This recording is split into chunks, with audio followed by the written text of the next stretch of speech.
all these businesses I run, I'm a solopreneur, so a one-person company. Everybody's wanting to scale and get lots of employees and millions of dollars of revenue, and the chart that keeps going up like that. And for a one-person company, I don't need to have hundreds of millions of dollars in revenues and 20 or 40 or 100 employees.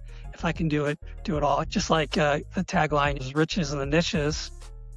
My dad used to always say, another thing he always said was, keep it small and keep it all. So I kind of like that.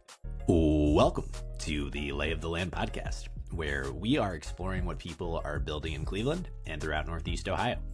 I am your host, Jeffrey Stern, and today I had the real pleasure of speaking with Dave Stack. Dave is an internet entrepreneur and the founder of Music Stack, one of the early online marketplaces for rare and out-of-print music, which he began building out of his dorm room 30 years ago in the early days of the commercial internet. Over the years, he has gone on to build a portfolio of niche vertical marketplaces under the banner of vertical commerce, including Music Stack, Bear Pile, Reborns, and BJD Collectors, which has grown to facilitate tens of millions in gross merchandise sales. In our conversation, Dave and I explore how a love of music, of coding, and of selling turned into one of the internet's early marketplace businesses, and how he kept following overlooked opportunities into passionate collector and creator communities that most people would never think to serve, like lifelike baby dolls and handmade teddy bears. We talk about why niche marketplaces can be so powerful, how trust and community become part of the product itself, the leverage that AI now affords a solo founder, and why Dave chose an intentionally lean and independent path rather than the conventional startup playbook of scale. More than anything, this is a conversation about building durable internet businesses, staying authentic to yourself, and designing a life around work that you genuinely love. Dave is thoughtful, unconventional, and deeply true to his own path, and I really enjoyed our conversation. Please enjoy. Lay of the Land is brought to you and is proudly sponsored by Roundstone Insurance. Headquartered in Rocky River, Ohio, Roundstone shares Lay of the Land's same passion for bold ideas and lasting impact from our community's entrepreneurs, innovators, and leaders. Since 2005, Roundstone has pioneered a self-funded captive health insurance model that delivers robust savings for small and medium-sized businesses. They are part of the solution to rising healthcare costs, helping employers offer affordable, high-quality care while driving job creation and economic growth throughout Northeast Ohio. Like many of the voices featured on Lay of the Land, including Roundstone's founder and CEO Mike Schroeder, Roundstone believes entrepreneurship, innovation, and community to be the cornerstones of progress. To learn more about how Roundstone is transforming employee health benefits by empowering employers to save thousands in per-employee per-year healthcare costs, please visit RoundstoneInsurance.com. Roundstone Insurance, built for entrepreneurs, backed by innovation, committed to Cleveland. Sometimes I think about what the title for an episode might be in advance of us having a conversation, trying to capture the spirit of themes that I imagine we might discuss. And when I was thinking through what I know about your experience and journey, as we've talked about it before, the idea that I found compelling and myself coming back to was the old riches and niches aphorism, and that some of the best opportunities are often hiding in corners of the market that so many people dismiss, misunderstand, overlook, never take seriously enough to serve well or even at all. But you've spent a career as an entrepreneur, I think, understanding and exploring the value that is hidden in those pockets. And it's awesome. And I'm super excited to have you here to talk about it. And really just wanted to ground our conversation in that idea, and maybe as a starting point, just kind of explore that topic. All right. So what do you feel draws you to those kinds of opportunities that so many other people will never even consider? Yeah, I think a lot of people don't even realize they're out there. And honestly, I kind of stumbled into these, so I can't say that I really pursued them and looked for a weird niche that no one has heard of. It just kind of organically happened. and I kind of went along with it, and it just kind of snowballed and kept getting bigger and bigger. And I got a little corner of the internet that captive audience that keeps coming back for more. So How do you stumble into these? Maybe take us through, if you kind of reflect on a few of these, and even maybe before that, what kind of precedes it. When do you first feel you felt like your entrepreneurial instinct? oh, well, I've always been a lifelong music lover. Been addicted to buying vinyl and CDs pretty much my whole life. And through high school, always dreamed of having a record store, and I thought it would be cool. But as the internet came along, and it's just a lot of overhead, and it's not really that glamorous of a job. Maybe it is when you're in high school, but in college, I would buy records down at the record shop, and then some of them I would like, and some of them I wouldn't. And the ones that I didn't like, I would sell on the internet. And this was in the days before the World Wide Web was around. So it was more like a text-based forums that were out on, called Usenet news groups, and I would list vinyl records for sale. And I kind of developed a captive audience of people that every week would kind of look forward to what I had for sale, and I would sell it to them, and in turn get some more money so I could go out and support my habit or my addiction. And that kind of snowballed into me creating, a website for selling vinyl records and CDs. And that's kind of where I got my launch. And, music, I'm very passionate about it. I love coding, and put the two together. And, if you can make money from it, that's even better. And so I started that business. So that was kind of where the heart of it all began. And the other businesses, my other marketplaces that are, more niche, kind of evolved from the Music Stack site. I have a neighbor that had a teddy bear shop, like a physical store where she would sell handmade teddy bears. Yeah. And this is around the year 2000. And she saw what I was doing with my music site and saw how it was, back then it was pretty cutting edge, where the sellers could go in and update their own pages and take care of their inventory and orders. And around that time, most websites were just very static and HTML based. She was like, "Hey, can you create something like that for my website so I don't have to pay my HTML guy, $100 an hour to, add a picture or change a price?"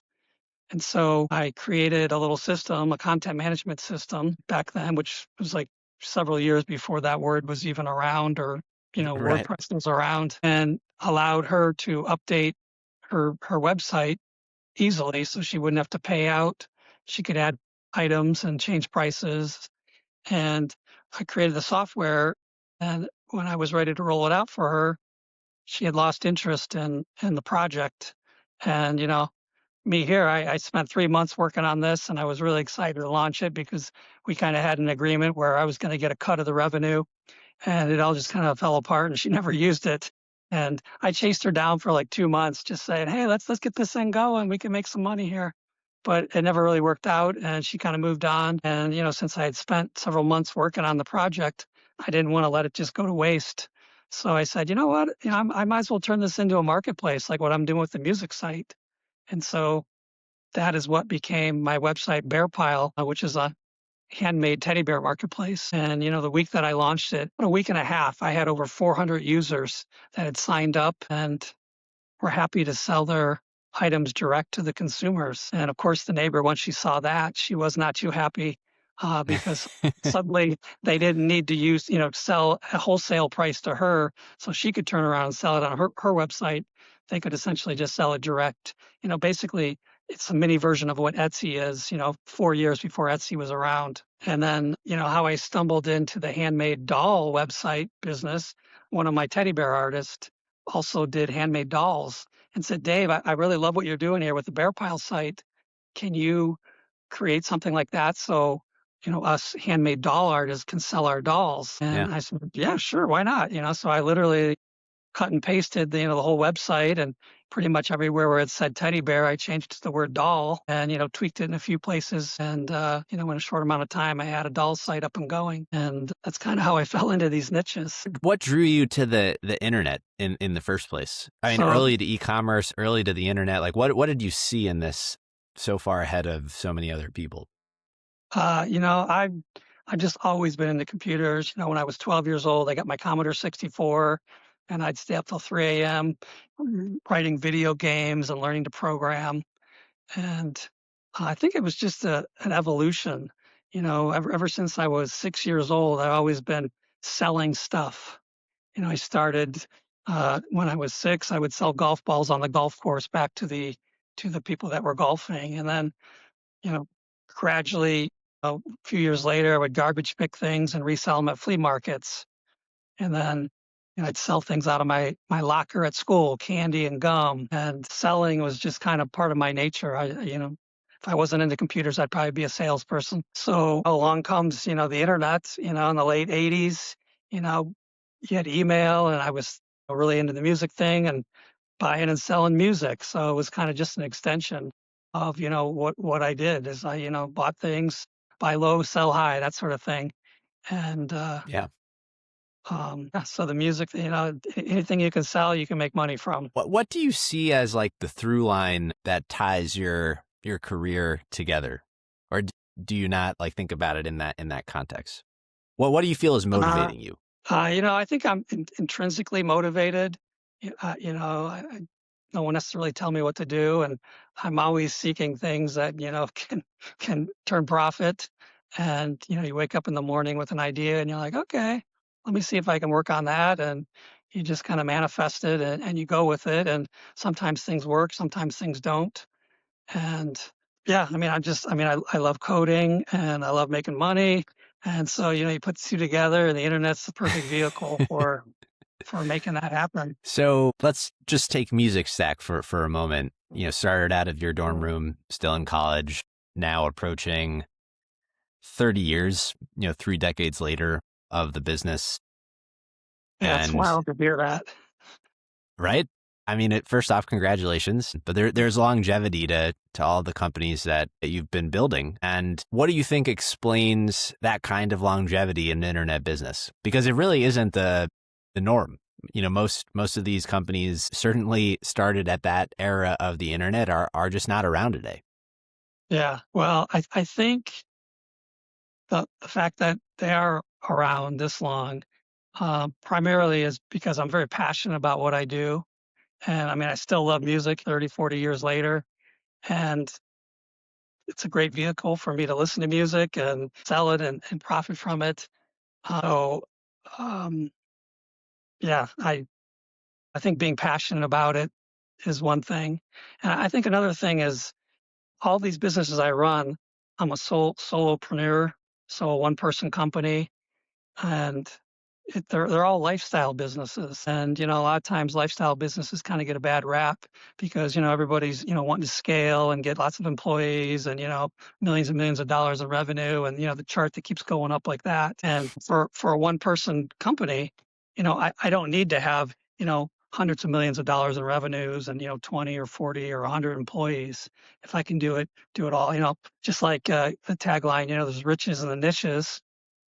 My dad used to always say, another thing he always said was, keep it up, keep it small, and keep it all. So I kind of like that saying as well. If you're just a one person operation, you just got to sustain yourself. And if I'm passionate about it, it's easy for me to work on it. I enjoy doing it, and if it continues to make money, why would you stop if you're doing something you love? I think it's there is a narrative today that is increasingly common. I'm hearing it from more places, and we'll for sure talk about AI, but it's kind of a reversion to this more conventional startup playbook where you don't stay lean, where you don't stay independent, where you chase scale. And it's kind of now been made clear to people how much one person is capable of doing with the leverage of technology. You were like 30 years ahead of this trend of the power of solo entrepreneurship, I think.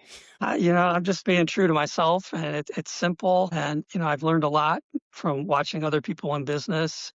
And it feels like, every time I've seen someone go into business with a partner, it just goes down in flames, and it just complicates things.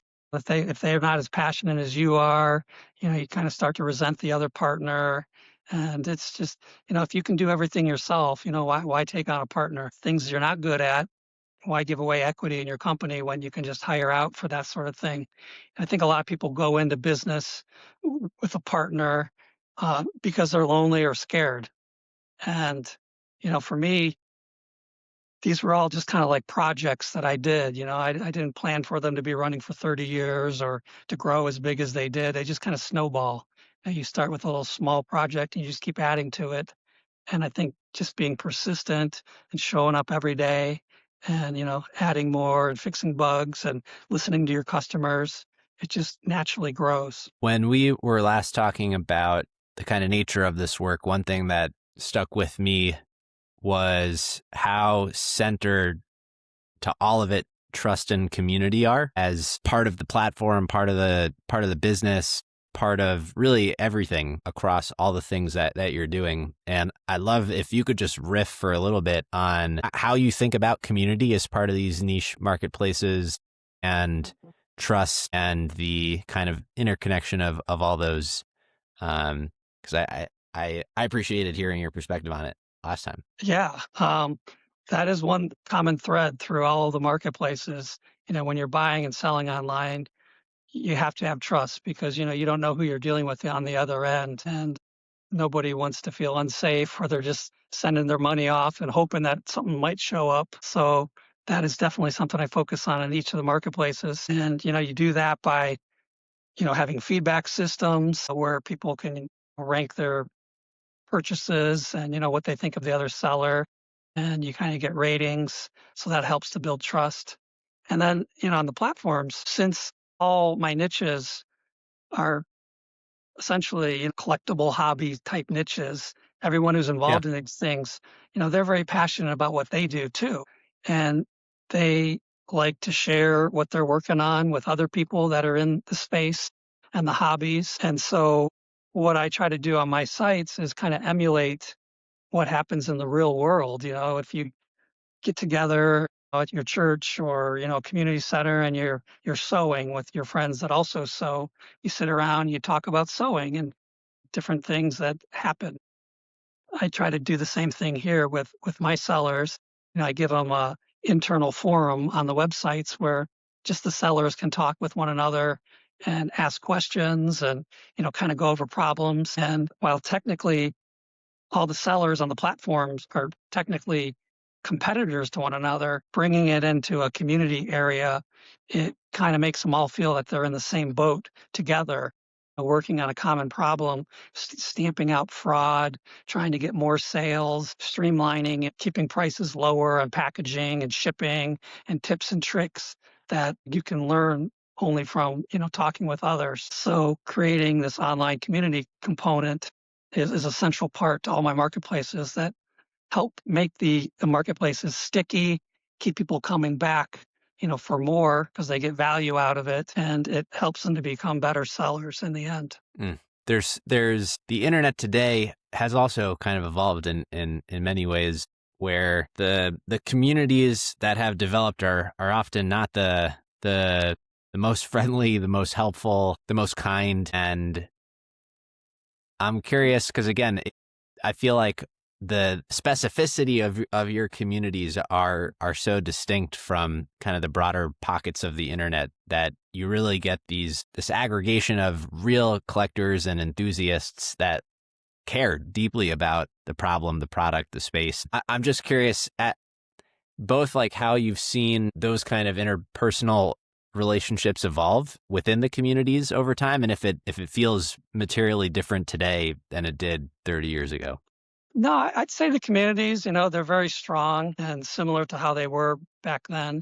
One of the things that, that with my communities is that creates a lot of value is, I moderate all the communities and make sure that there's no funny business or bullying or BS that goes on with them. So the minute something like that starts, I kind of tamp down on that. And I think a lot of the members appreciate that because everybody wants to come and get value out of a community. They don't want to just sit around and listen to people complain and attack one another. So when that starts happening, I have methods that, pull them aside, just say, hey, cut it out here. This is not what our form's for. And I have some basic rules, like, not allowed to talk about politics. So it's a seller's platform, so everything needs to relate to selling music or teddy bears or dolls. So it's gonna kind of have the core focus of, why we're here. And if you want to, talk about your puppy and that sort of thing, go on Facebook or Instagram for that kind of stuff. Lay of the Land is brought to you and is proudly sponsored by Cerity Partners. As a wealth management firm, Cerity Partners shares Lay of the Land's same dedication to serving local business owners, and the Cerity Partners Cleveland team understands the challenges that entrepreneurs and founders face here in Cleveland, Northeast Ohio, and beyond. Wealth comes with complexity and increased demands on time and resources. It is easy to become overwhelmed. Cerity Partners clients benefit from a unified team of local specialists who coordinate across both business and personal needs. With Cerity Partners' commitment to transparency and putting clients' needs first, complexity can become clarity. To learn more, please visit CerityPartners.com or call 216-464-6266 today. Cerity Partners, proud to be recognized as one of the top financial advisory firms in the country. As a solo entrepreneur, how do you manage all the different aspects of the business? When you think about marketing, obviously you have hands-on engineering, but business development, tax, you have to do everything. And so I'm like literally curious what your stack looks like. Like how do you handle the actual day-to-day operations across all these companies that you have simultaneously going? Well, without knowing anything about what I do, you'd think that I'd be like super, super busy, but it's quite actually the opposite. All these systems that I created, if I'm doing my job right, I make it so I can take myself out of the equation, and I want them to run kind of on their own for the most part. So, a lot of these systems, especially, being built up over 30 years, I find that if I'm getting asked, the same questions over and over or the same problems, that tells me that, I'm not doing something right with my system where, people aren't understanding how to use it or it's a common problem. So, I need to either change the interface or, the flow of how something works so it can be more streamlined without them having to come to me. So, the marketplaces themselves, they run themselves. I mean, I can spend as little as 5 minutes a day on them if I have to, because the sellers upload their inventory, the buyers come and order it, the sellers process their orders. So there's really no reason to get me involved unless there's some sort of problem. And like I said, if a problem happens over and over, I figure a way to streamline it so they don't need to contact me. As far as like moderation of the forums, once you've been in my system for a while, you learn very quickly that you're there to be helpful and add value and not cause problems. So most of the time, I don't have to get involved, but people can flag various messages, and it's very easy for me to take care of things, in our most automated fashion. So it doesn't really require that much. Most of my time is actually spent thinking about new features that I can add to the site, how I can add more value and, continue it to grow, if I feel like working that day. So, which, I'm kind of addicted to doing all this stuff. So unless I have something better going on that day, you'll find me in front of the computer, coding out a new feature. The automation component feels fundamental to the durability in a lot of ways of the businesses. Oh yeah. I mean, if I had to be there every day, it would, if I had to be in the trenches, it would be hard to do new development, and it wouldn't scale very well at all because there's only one of me, and, I've got 4 companies I'm running. It would be very hard to keep things going smoothly, and it wouldn't be as much fun. It'd be a lot of work. So with that all said, you mentioned when you feel like working, which is awesome, but how do you think about how to spend your time, what to work on, what you feel yourself curious about, just like your orientation around where what's got your attention at the moment? So, I mean, like I said earlier, I'm like intrinsically motivated. I want to have the best marketplaces out there. I want to create the best tools and the best experiences for the sellers and the buyers. So, a lot of times I wake up in the morning, I'm just like, okay, what am I going to work on today? What's important? If I'm working on a project, I know what I'm doing, but a lot of times projects really don't take that long to work on. So a lot of times I get ideas from my users. I listen to my customers and they tell me what's important to them. And so that's where I get a lot of my ideas of what needs to be worked on. And you can never have enough security and trust. So that's one of my big focuses. So I'm always trying to create tools and add in functions so the sellers can vet the buyers and vice versa.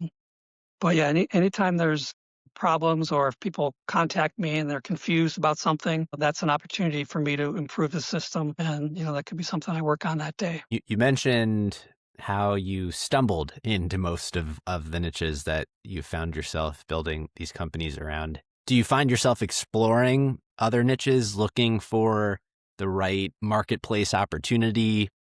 And how do you go about seeking those out as opposed to by chance encountering them? Yeah. I do think about other ideas and I get people all the time. Hey, Dave, I love what you're doing, with these dolls. Could you do the same thing for car parts or collectible cards or, this or that?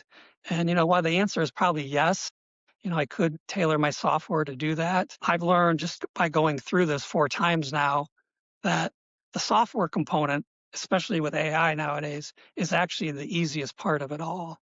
Creating the marketplace and getting it up and going, pretty simple. The hardest part about all this is kind of a chicken and the egg problem, is getting sellers that want to come and sell on your site and buyers to come and buy from those sellers. And if you have, just because you have a bunch of sellers doesn't mean you're going to have a lot of buyers, and sellers aren't going to stick around very long, spending their time adding products and hoping that sales are going to come in. And if they don't, they leave. And how do you get buyers to come to a site, especially when you're a one-person operation? And I spend zero on marketing and ads, advertising. So anytime I go into a niche, I make sure that it's a niche that's people are very passionate about and that they talk amongst themselves. So I think that's where I have the best success for growing a marketplace. A niche marketplace is something that people are passionate about and they're going to tell their friends if they like the experience that they have. So I wouldn't consider any other marketplace. Yeah. It's just too hard. How do you then go about circumventing or getting over that kind of catch-22 chicken or egg problem of building network effects, building both sides of the equation? It's a real challenge, and I've been successful with my marketplaces so far, but it doesn't happen overnight. One of the things that I do is I give everything away for free for the first 2 to 3 years. And if you can't give a service away for free and have people use it, there's no way you're going to be able to charge for it. So if people have, zero risk in trying it, they're more likely to try it. But when you're first starting, you got to hit the pavement, you got to reach out, you got to find a bunch of the sellers, reach out, hype it up, tell them about this awesome new marketplace where it could help you sell your products. It's not going to cost you anything. There's no risk. Please come give it a try.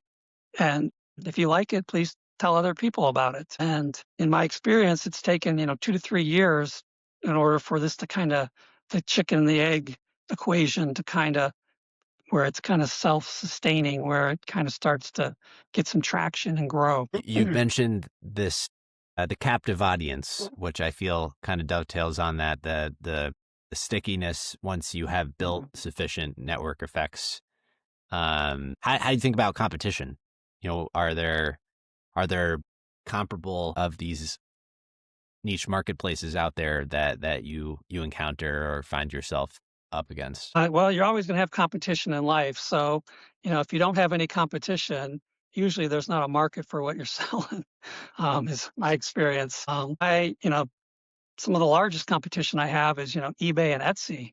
So I end up getting a lot of my sellers and buyers from both of those marketplaces.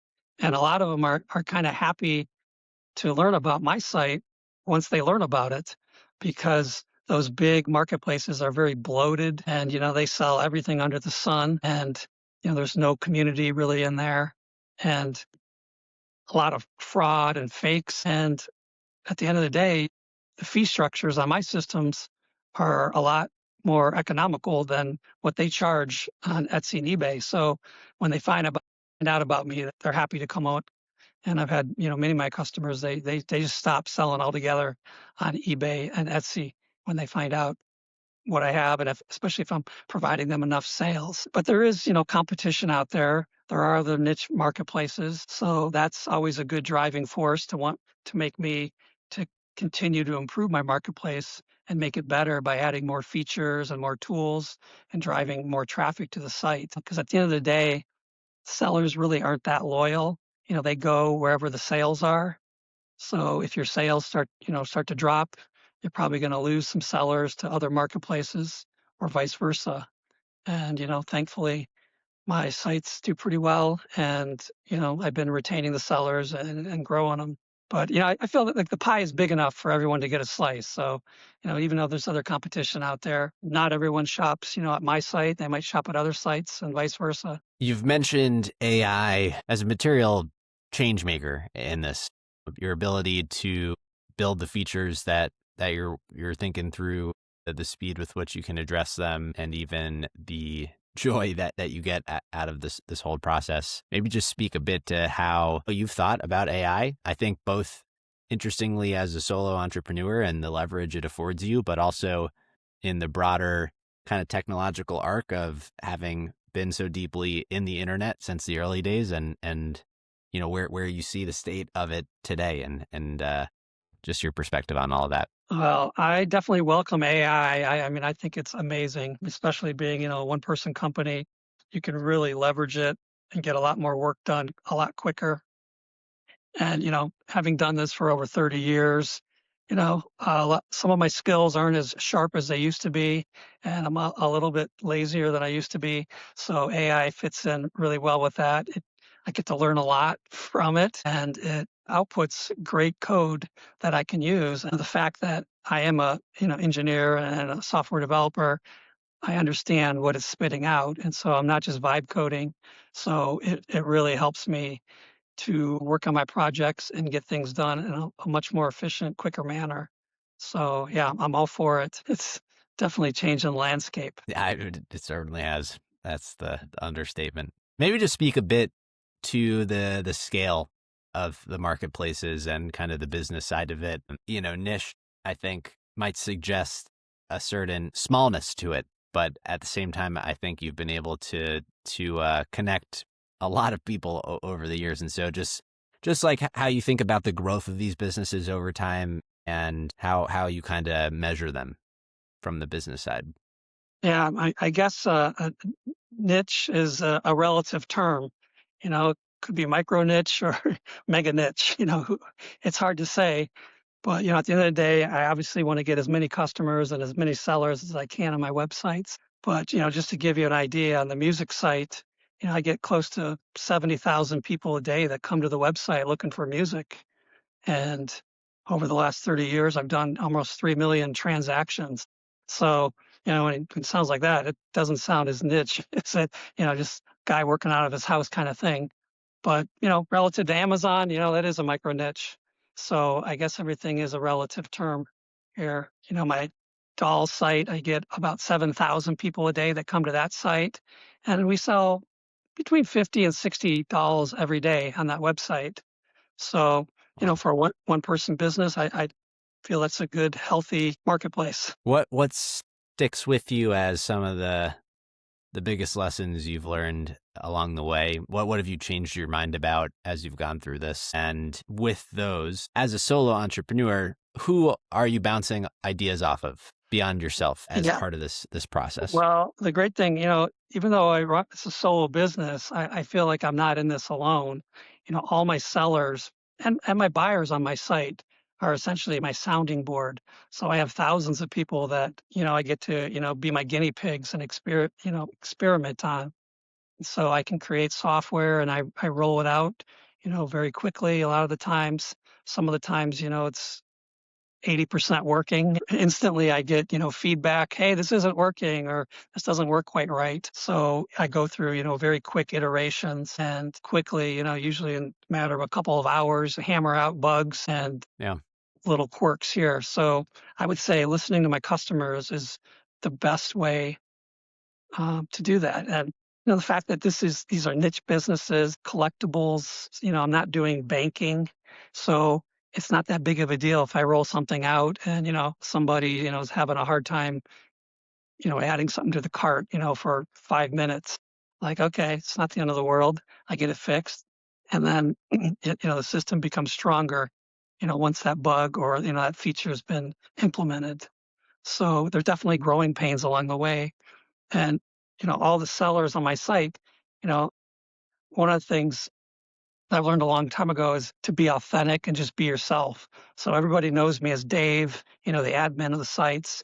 They all know that I'm a single person. And, a lot of times I'll send them emails with my pictures, tell them about my holidays and what I did over the weekend. I really personalize. And I feel like I know a lot of these people because they've been with me for, years, decades in some cases. So, I get to know them, they get to know me, and we're all in this together, and we all want to sell more products.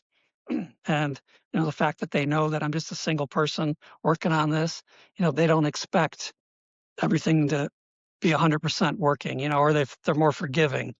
Um, if it doesn't always work out of the gate. And, in the end, a lot of times, a lot of my users are older and, they don't like change. So if I roll out some new change, they all hate it out of the gate. But then, I take time explaining on the forum, like the benefits and, how to use it. And then, slowly they come around. And usually in the end, they're like, oh, yeah, this is great. We really like this. Once in a while, it just doesn't fly at all, and then I have to revert back and be like, okay, you guys win, this was a terrible idea, but that's how it goes. And so it's a lot of iteration and a lot of sounding board back and forth, and they help me debug and give me ideas for improvements. So it doesn't really feel like I'm in it alone. Yeah. I imagine over the years there may have been pressures from folks to lean into trying to scale it, to try and maybe fund it to accelerate that kind of growth. Oh yeah. You talk a lot so far about just being authentic to yourself and your conviction in that. Like, where does that come from? Like, why not? Well, like you said, I want to be authentic and true to myself. And at the end of the day, yeah, this is a job or a career for me, but it's also a lifestyle business. And I want to live my life how I want to live my life, and that means that I can do what I want when I want. And the minute I start taking on funding, or I start scaling and bringing in employees, suddenly a lot of that goes out the window because I have a lot more responsibility. I have to answer to people. I've got to get consensus with my partners, all that kind of stuff. And I really don't want to do that. I'd rather just, do what I want to do when I want to do it, if I want to do it. So that Right. works out really well with me. And, you know, I've had opportunities where I've could have scaled, like for example, on the music site a long, long time ago. One of the things I could have done to really scale it was right now when people do transactions, when you make a payment, you're literally paying directly. The buyer pays directly to the seller. What's popular in a lot of the marketplaces like Etsy and Amazon is you pay Amazon with your credit card, and then Amazon gives the seller, their payment minus their cut. Everything kind of goes through Amazon, and nice. For me to implement something like that, it would. And this was back in the day when it was a lot harder to get merchant accounts. Nowadays, anyone can get a merchant account, but in order to process credit cards, it makes for a nice feature to have something like that if you're not able to get a merchant account for yourself. But behind the scenes, what it takes to do all that, like it would not be something that could be easily automated, especially when you take into account fraud and returns and all the headaches that come along with when transactions don't go as planned. You need to have, multiple people, or that would essentially be my job all day, taking care of that, upset customers. And I didn't want to do that. There's opportunity where I could have earned, a few more percentages on each of the sales, made more money. It's just not where I want to spend my time, going through each transaction when there's a problem. Now, And since I didn't do that, the buyers transact directly with the seller. And if there's a problem, the buyer and the seller work it out. And if they can't work it out, they go to PayPal and file a dispute. So I'm pretty much left out of that process. And, I think that was a good decision on my part, um, in order to keep, the lifestyle business just a single person business with less headaches. So it's not always about making as much money as you can. It's, I want to keep my lifestyle how I want to run it. Yeah. And is that how you think about success? How do you think Absolutely. about success? Yeah, absolutely. At the end of the day, a job or career is just a means to an end. I love what I do, but, try not to let it define me too much. Um, I want to make money and pay my bills just like everybody else, but I don't want to sit in front of a computer all day. So if I have an opportunity to go outside and do something nice when the weather's nice, I'd rather do that and delay working on some computer stuff till maybe in the evening. The weather's when the sun's not out. And if you have lots of employees or you're working a 9 to 5, it's not so easy to do that. Yeah. The autonomy of your Yeah. So I've been very fortunate to, be able to design my career, my job, and my skill sets around, the lifestyle that works well for me. absolutely. It's amazing. What do you find yourself most excited about today? Gosh, that's a hard question to answer. I enjoy like the AI stuff is very exciting because it allows me to scale a lot and get frees up my time even more. So I guess working less is what I'm more excited about. Right. After doing Further it for 30 technological years, leverage. there's not too many nights where I'm banging out code to 3 in the morning like I used to in my earlier years. So, just keeping things streamlined and just kind of running in the background and then, just working when I want to work and, focusing more on family and friends and, spending time where it really matters the most. That's kind of what's most important to me. What are some of your favorite stories, or at least the ones that come to mind from within the community that you've experienced and curated ultimately? Well, I have some interesting stories. Like, for example, with my teddy bear site, bearpile.com, right around 2022, I think it was, right at the Hmm. start of the Russian Ukraine war. Basically, my revenues and my seller base pretty much got cut in half overnight because a large majority of my sellers on my teddy bear site are from Russia. So, a lot of the artists over there are amazing artists. And, I'd say close to 70% of my artists were out of Russia. And Wow. when that war happened or started, we put sanctions on Russia. And suddenly, Visa, MasterCard, PayPal, any way that you could pay or transact money, you know, to or from Russia was, pretty much stopped overnight. That was kind of a kick in the pants there. Overnight, they'd be like, "Oh man, what am I going to do here?" The sales have dropped in half, and nobody, they want to sell but they can't. So quickly I added cryptocurrency so people can transact in cryptocurrency. Some of the sellers started doing that, but not too many. A lot of my sellers are older and they don't understand crypto, and most people don't really buy in crypto that much. So it really hasn't helped that much. So yeah, that's one story that wasn't so pleasant. And I'm still reeling from that here. And if the sanctions ever get lifted, the site ought to bounce back because they still want to sell on my site. It's just they can't do that right now. But Mm. one of the nice things about having 4 different marketplaces is that one may be up and the other may be down. While right when that was happening, the bear site kind of took a hit. My doll site has kind of been on a slow incline, and COVID actually really accelerated it. A lot of people suddenly said, "Hey, I'm stuck at home. I want to start painting dolls and selling them." So my doll site totally picked up. And, by the end of the year, the revenues kind of evened out. So ultimately, my income kind of remained pretty level. So that was kind of a cool byproduct of that instead of taking a big hit. And, to this day, the doll site keeps growing. And right now, it's my largest site for, making profit and having people use it. So, but yeah, I get a kick out of the doll site because it's the doll site that I have. These dolls, they're called reborn dolls, and Hmm. they're lifelike baby dolls. So, you know, a lot of times you might just think they're like porcelain dolls or rag dolls or whatever, but these are like, they look like actual babies. So it's definitely a interesting niche that's not for everybody. And, you know, a lot of people think they're kind of creepy when they first see them.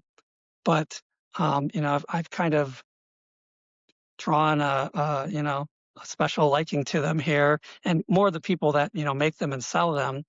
And, you know, Yeah. I'm going in on 15 years of running that website. And just last month, um, you know, I said, well, you know, I've been doing this 15 years and, you know, it does really well. And, you know, I probably should start taking this more serious.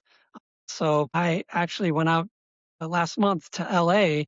They had a West Coast Dolls show specifically just for the reborn dolls. And I got, you know, up until now, 15 years, I'd never even held one of these or, you know, touched one of them or seen them in Wow. person. And so when I got out to this convention out on the West Coast, I got to, you know, hold these dolls and meet a lot of the people that have been selling on my website, you know, for many years. And it was super cool. And, you know, I kind of felt like a minor celebrity when I was there because Everyone knows Dave. everyone knows me because I've talked to him and helped him over the years. And it was, you know, it wasn't awkward at all. I thought it would be really weird, but it was really fun. And, you know, I'm looking to go forward to going to more of these doll shows and meeting more of my sellers and the buyers, you know, spreading goodwill and just letting people know that, like, hey, this Dave guy's real. You know, he's not just some techie in his basement helping you sell your doll.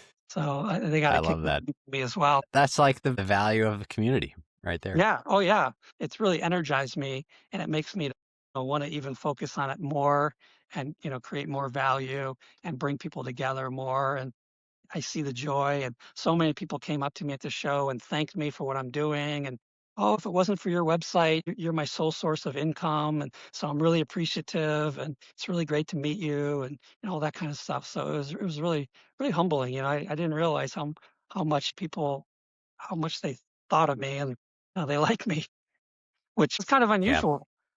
Speaking earlier, we were talking about competitors.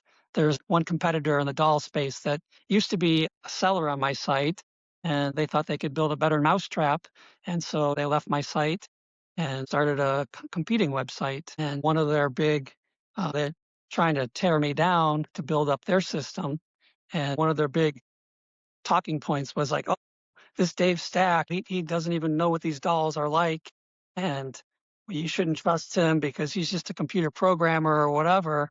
And I feel very fortunate that a lot of the women and that are my customers that they're happy that I don't paint these dolls or they like the fact that I'm a techie and that I look after them and I'm looking out for their well-being and the security of the website and all the technical stuff that they don't understand. So that was really, really nice to, that they accept me because, with the dolls and the teddy bears, it's 99% all women. Oh, wow. Especially when I started this, I was, 15, 25 years younger. In the beginning, they were like, hey, why is this young guy getting into this space? This is really weird. And in the beginning, they were a little distrusting, like, okay, is this guy going to scam us somehow or whatever? But I've earned their trust and they really respect me over the years. So it's a good working relationship. They help me out and I help them out and we both kind of look out for each other. That's awesome.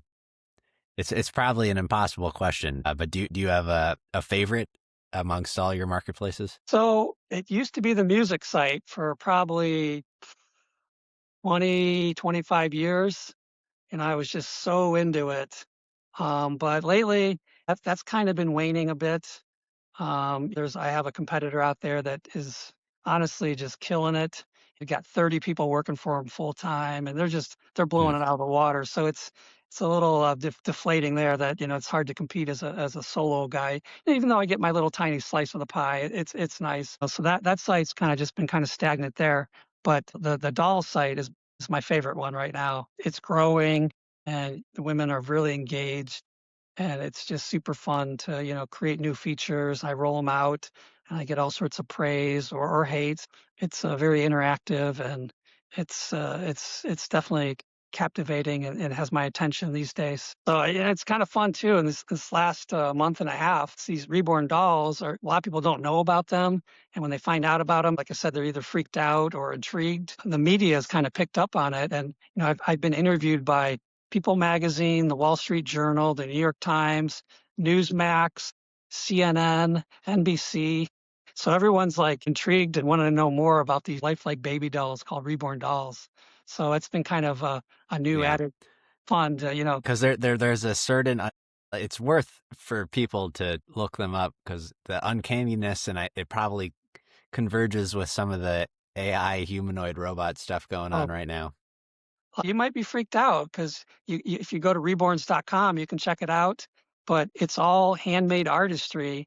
And once you get past the weirdness of, man, these things look just like actual baby dolls, you can appreciate how much time and energy and artistic creativity goes in to creating these dolls to make them look so lifelike. So, I mean, it's really amazing. I mean, there's so much talent on the website. So I'm humbled by, how much creativity is flowing through my little web platform. So it's pretty cool. Well, a topic I wanted to kind of round us out with here was Cleveland, which we've also spent some time discussing before, but just how you think about Cleveland in the context of your own story and journey. And I thought, a brief mention of Plugged in Cleveland, which you had told me about before, would. Oh yeah. Yeah, I mean, I run the marketplaces and I've been doing that for a long time, but being a serial internet entrepreneur, I've had several other ventures on the side, a lot of it involving affiliate marketing, lyrics websites, and Plugged in Cleveland was one of my biggest that I ran. I ran that from 2003 to 2018. And Plugged in Cleveland was a place that people could go. It was out before like Facebook was around. And so I was kind of doing like social media, taking pictures and tagging people, and people could leave comments and connect up, and they could look for real estate and find out about events happening around town. I even had a dating section on there at one point. And so I just had all sorts of sections, and it was purely just a hobby, but it really it really connected people through Cleveland. I think at its peak, I had close to 8 or 9,000 people a day coming to Plugged in Cleveland looking for, events or real estate or a date or whatever. So that was Yeah. really cool. And this happened in my younger years when I was going out a lot more. So it was really fun to go out and have people recognize me as like, hey, you're that Plugged in Cleveland guy. Take my picture. I want to be on your website. So I did that. And as time went on, Facebook came around and realtor.com and match.com. And oh, yeah, I had a Craigslist section where you could buy and sell stuff. And over the years, I really helped a lot of people. But as the national big sites that people were being ran to profit from came about, it's pretty hard to compete with that sort of thing. So once the Facebook and Craigslist and all those were like the place that everyone went, I kind of just kind of silently dropped that section of the website.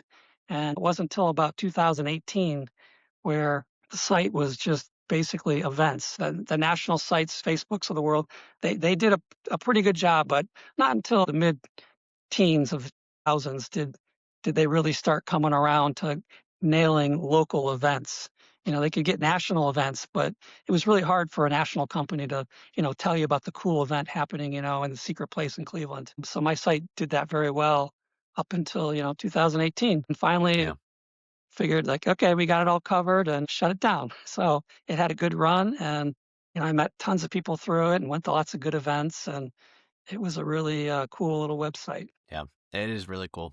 I enjoyed kind of going through it. Yeah. Is there anything you wish we had discussed here that we haven't really touched on yet that feels particularly important when you reflect on the journey, entrepreneurial or otherwise? I think we covered it pretty well here. Just trying to be myself here and sitting and coding, and feel very fortunate to be able to have made a career out of doing stuff that I love and getting validation by people using it and being able to make a living from it. I mean, I think that's really, I feel very blessed that I've been able to do that. Absolutely. It's awesome. Well, with that, Dave, I'll ask you our traditional closing question.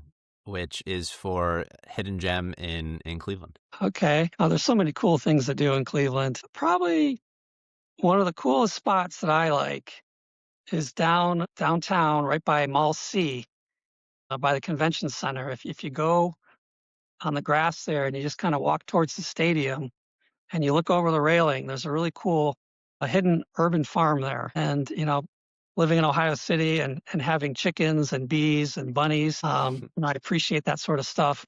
And, right in the heart of downtown, they've got chickens, and I think they have pigs there, and they got beehives, and people don't even realize it's there. So if you're downtown, go check that out, on your lunch break. It's a great hidden gem. Well, Dave, I just want to thank you very much for taking the time and sharing a bit about your story and being true to yourself. It's awesome. Yeah, well, thanks for having me today. It's been fun chatting about my my websites. Absolutely. If folks had things they wanted to follow up with you about, learn more about any of it, where would you direct them on the interwebs? Yeah, you can reach out. You can contact me on my website, davestack.com. There's lots of information on there, and all my old pictures from Plugged in Cleveland are on there as well. You can contact me. I love meeting new people. I love talking about, entrepreneurial pursuits. So if you got any ideas and you want to bounce it off a seasoned internet veteran, I'm happy to talk and, give you some ideas or connect you up with the proper people. Awesome. Well, thank you, Dave. All right. Thanks again. That's all for this week. Thank you for listening. We'd love to hear your thoughts on today's show. So if you have any feedback, please send over an email to jeffrey@layoftheland.fm or find us on Twitter @podlayoftheland or @sternhefe, JEFE. If you or someone you know would make a good guest for our show, please reach out as well and let us know. And if you enjoy the podcast, please subscribe and leave a review on iTunes or on your preferred podcast player. Your support goes a long way to help us spread the word and continue to bring the Cleveland founders and builders we love having on the show. We'll be back here next week at the same time to map more of the land. The Lay of the Land podcast was developed in collaboration with the Up Company, LLC. At the time of this recording, unless otherwise indicated, we do not own equity or other financial interests in the company which appear on this show. All opinions expressed by podcast participants are solely their own and do not reflect the opinions of any entity which employs us. This podcast is for informational purposes only and should not be relied upon as a basis for investment decisions. Thank you for listening, and we'll talk to you next week.